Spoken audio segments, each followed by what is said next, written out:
Box to Box Media Network. Selamat datang di podcast pengembangan diri. Podcast ini akan bantu kamu untuk mengatasi kegalauan di usia muda, sukses di usia muda, dan yang pasti terus bertumbuh jadi lebih baik setiap harinya. Selamat mendengarkan. Hai, Chandra Spurdes, dan pada podcast kali ini saya ingin menjawab satu pertanyaan yang masuk ke DM Instagram saya tentang bagaimana menghadapi teman yang gak mau bayar utang. Ya. Saya mau ngingetin, kamu bisa cek link di deskripsi. Di sana ada beberapa tools yang bisa kamu download. Ada goal setting worksheet dan juga weekly plan template untuk bikin kamu jadi jauh lebih sukses dan juga produktif. Silakan klik link yang ada di deskripsi.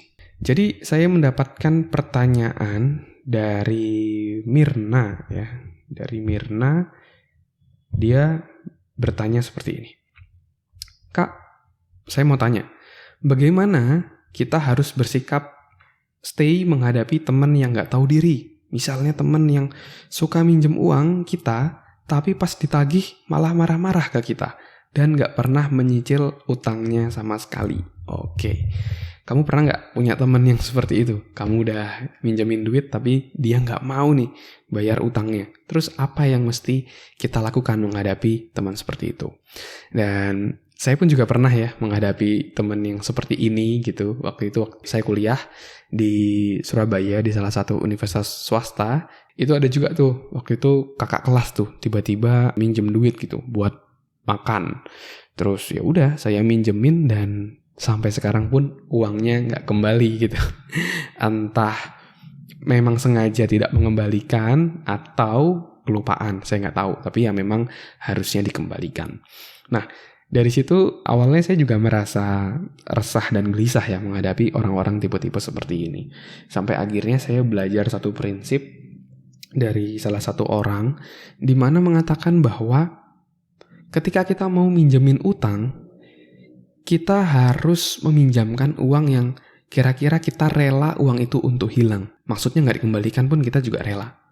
Contoh misalnya ada teman yang mau minjem duit 200.000. Nah, kalau kita mau minjemin duit itu, nah kita pinjemin duit yang benar-benar kita rela kalau duit itu kita hilang kayak gitu, nggak balik. Nah itu kamu bisa minjemin.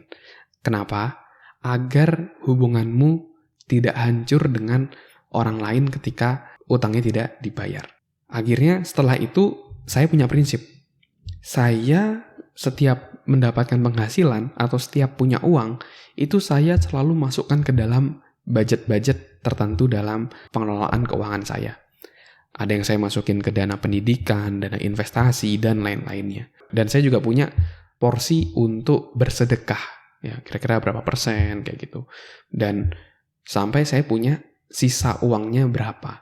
Dan uang inilah yang kalau saya nggak punya keperluan, dan ketika ada yang mau minjem, saya rela untuk hilang. Misalnya, saya punya sisa uang 1 juta, terus ada teman yang minjem dan kerelaan hati saya misalnya, saya rela kalau 100.000 ini hilang. Ketika seperti itu, saya akan jujur. Oke, sorry sebelumnya saya cuma punya uang 100.000 nih untuk budget minjemin uang kamu.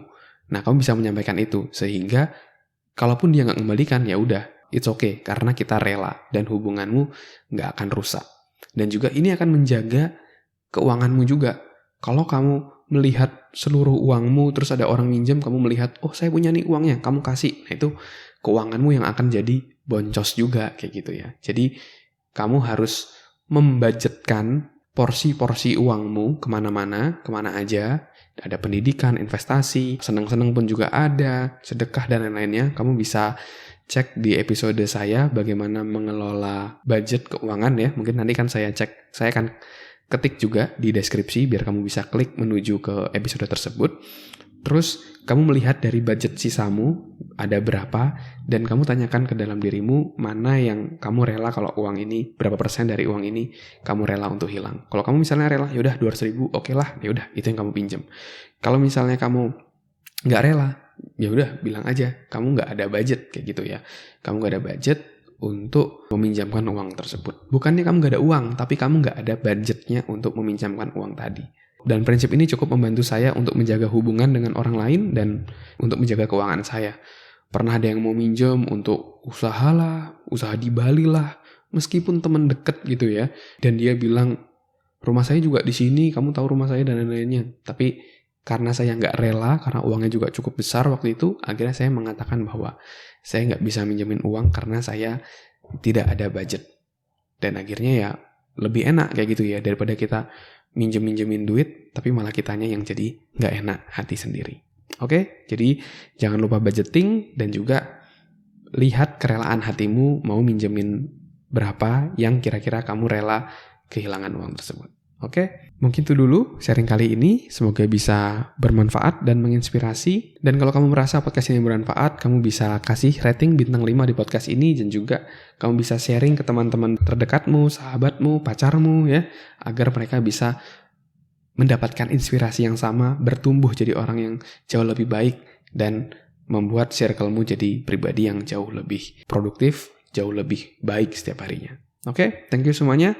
Sukses selalu, never stop learning because life never stop teaching.